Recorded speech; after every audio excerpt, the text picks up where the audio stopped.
Hello guys, welcome back to our channel review by Suraj Rajput. तो आज हमने देख लिया है बॉर्डर 2 का ट्रेलर। तो चलिए बात करते हैं कि कैसा है ट्रेलर और हमें ट्रेलर से क्या एक्सपेक्टेशन लगा सकते हैं और कितना मतलब बेहतर हो सकता है। पहले जैसे ही ट्रेलर स्टार्ट होता है तो सबसे पहले हमें एक वॉइस सुनाई देती है जो none other than Sunny Deol की वॉइस होती है। तो अगर मैं फ़िल्म के ट्रेलर को एक बार छोड़ भी दूँ तो सबसे पहले अगर मैं सनी देओल की बात करूँ जो बॉर्डर 1 में भी थे, जो आई थिंक 20-25 साल पहले की पूरा ट्रेलर एक बार छोड़ भी दे तो सबसे पहले हमें एक आवाज़ सुनाई देती है जो सनी देओल की होती है। तो जिस पावर के साथ सनी देओल अपना डायलॉग बोलते हैं ना यार, मतलब बैकग्राउंड में उनकी वॉइस चल रही होती है और पूरा ट्रेलर निकाल देते हैं ये लोग। और फिर उसके अंदर जो पावर, जो वज़न होता है उनकी आवाज़ के अंदर, अब वो सनी देओल की आप कोई भी पिक्चर देख लो, चाहे वो इंडियन देख लो, ज़िद्दी देख लो, घातक, घायल, इतनी मतलब एक्शन वाली फ़िल्में होती हैं। और आई थिंक उनकी कोई भी फ़िल्म को देख लो वो आपको लो वॉल्यूम लगेगी नहीं कि हाँ यार ये थोड़ा अजीब है, चाहे वो दामिनी हो या इवन कोई भी उनकी कोई भी फ़िल्म हो जिसमें अगर उन्होंने लड़ाई की है, गुस्सा आ रहा है, तो उनका वॉल्यूम हमेशा यहाँ रहता है और विलन यहाँ ही होता है, चाहे वो कोई भी हो, चाहे कितना ही, चाहे अमरीश पुरी जी के साथ उनका रोल हो, कोई भी कैरेक्टर हो। तो कहने की बात ये है कि उनकी आवाज़ में तो जितना वज़न होता है, जितना बज़ होता है, जो टॉप नॉच आवाज़ वो रखते हैं, सेम आवाज़, चाहे वो फिर उनके लास्ट जो उनकी फ़िल्म आई थी गदर 2, उसके अंदर, चाहे वो गदर 1 जो 20 साल पहले गदर आई थी, उसके अंदर जो उनका गुस्सा था, जो एंगर था, जो वॉइस रेज़ था वो, और जो अभी गदर 2 आई थी उसके अंदर आप देख लो यार कि बंदे की उम्र बढ़ी है लेकिन आवाज़ में बिल्कुल फ़र्क नहीं आएगा। डायलॉग डिलीवरी सेम, उतने ही फ़ोर्स के साथ, उतने ही गुस्से के साथ, उतनी ही हाई वॉल्यूम डायलॉग्स, जो उनका शोर शराबा, जो चीखना चिल्लाना उनका रहता है, जो उनकी मतलब यूएसपी है, वो किसी और एक्टर के पास नहीं हो सकती। किसी भी एक्टर के पास उतनी लाउड वॉइस नहीं हो सकती कि यार वो मतलब पूरा थिएटर ही गुंजा दे। गदर 2 मैं देखने गया था तो लोगों का जो उनके जब भी डायलॉग होते थे, वॉइस जब उनकी हाई होती थी और वो गुस्से में बोलते थे, तो उनकी बात ही अलग हो जाती है। सो खैर, अगर बात करें इस फिल्म की बॉर्डर 2 की, तो बॉर्डर 2 की बॉर्डर की लेगेसी को लेके चलेंगे। आई होप सो कि ये लोग उस चीज़ को मतलब कैरी फॉरवर्ड करके चलें कि हाँ, बॉर्डर 2 जितनी कल्ट पिक्चर थी ये भी उतनी ही ज़्यादा हो, क्योंकि उस फिल्म के सिर्फ सनी देओल ही आई थिंक इस फिल्म के अंदर है, बाकी सब नए हैं। जिस तरह दलजीत दोसांझ हैं और वरुण धवन है, आहान शेट्टी हैं, 3 मेन चेहरे रिवील किए जाते हैं और रिवील किए हैं ट्रेलर के अंदर। टीज़र में भी थे, ट्रेलर में भी थे, और सनी देओल तो फिर है ही, की फैक्टर हैं सनी देओल तो।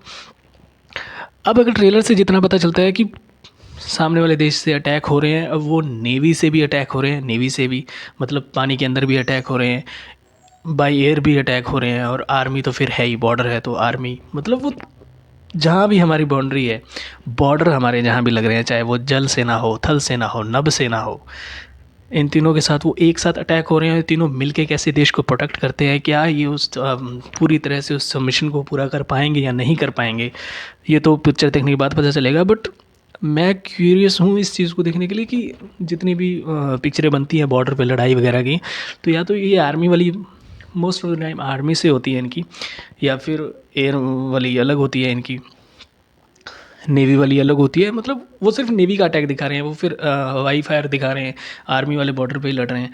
इसके अंदर ये तीनों एक साथ लेके आए हैं, नेवी, एयरफोर्स और एयर मार्शल वाला सारा कुछ। देन हाउ दे कनेक्ट, अब इन तीनों को कैसे कनेक्ट करेंगे, कैसे तीनों मिल के देश को बचाते हैं, क्योंकि तीनों कहीं ना कहीं एक रेजिमेंट से निकले हुए हैं, एक ही जगह इनकी तीनों की ट्रेनिंग होती है, दलजीत दोसांझ की, वरुण धवन की, आहान शेट्टी की, और तीनों अपना अलग अलग फील्ड चुन लेते हैं जैसा ट्रेलर में हमें पता चलता है।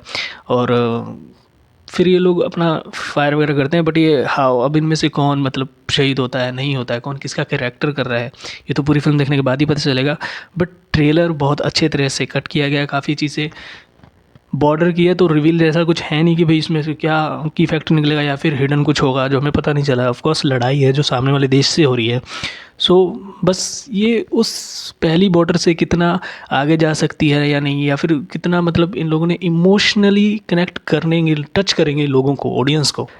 इस फ़िल्म के अंदर डायलॉग भी काफ़ी अच्छे हैं। इस तरह वरुण धवन के ऊपर भी एक डायलॉग है कि भाई सोल्जर है जो आएगा ज़रूर, याद बन के, खत बन के, या फिर जैसे भी उनका एक डायलॉग है जो काफ़ी अच्छा लिखा है। एक और डायलॉग है जो राम और परशुराम को लेके डायलॉग है, couldn't remember, but it was awesome. और दिलजीत के अपने डायलॉग्स हैं, मतलब डायलॉग जो है वो बहुत अच्छे से लिखे गए हैं, जिस तरह से लिखे जाने चाहिए थे। और अब इन्होंने अपना काम कितना अच्छा किया, लोगों को कितना पसंद आता है। जबकि वो संदेश ये आते हैं कि अंदर वरुण धवन को काफ़ी ट्रोल किया था लोगों ने कि भाई उसका एक्सप्रेशन वही पुराने टाइम का या जो भी है उनका, काफ़ी ट्रोल किया, बट उन्होंने उस चीज़ को ज़्यादा सीरियस नहीं ले लिया। आई होप कि फ़िल्म के अंदर काफ़ी मटेरियल पड़ा हो, और अगर कुछ ना भी काम करे तो एक है जो वहाँ है, we know that, Sunny Deol. Sunny Deol का एक डायलॉग जो काफ़ी मुझे अच्छा लगा उस फिल्म के अंदर, कि वो फ़ोन पे बात कर रहे होते हैं, आई होप वो सामने वाली कंट्री से बात कर रहे होंगे, कि भाई जितने तुम्हारे मुल्क में लोग हैं उतने तुम्हारे बकरे काट देते हैं ईद पे। सो कुछ ना भी काम करेंगे तो मुझे सनी देओल में पूरा भरोसा है कि यार वो बंदा अकेला फिल्म खींच के ले जाएगा। गदर 2 500-600 करोड़ के पास लगा दी थी अकेले आदमी ने उसी लेगेसी को। सो उतना मुझे टेंशन नहीं है कि फ़िल्म चलेगी नहीं चलेगी, हो रही है तो लोग देखने ज़रूर जाएंगे और जाना भी चाहिए। और अगर कोई और एक्टर के लोगों की कमियां निकल जाएगी कि ये कमी है ये कमी है, सनी देओल हैं जो उसे कवर कर लेंगे। सो हम इसका मूवी का रिव्यू ज़रूर करेंगे। तब तक tata bye bye, thank you.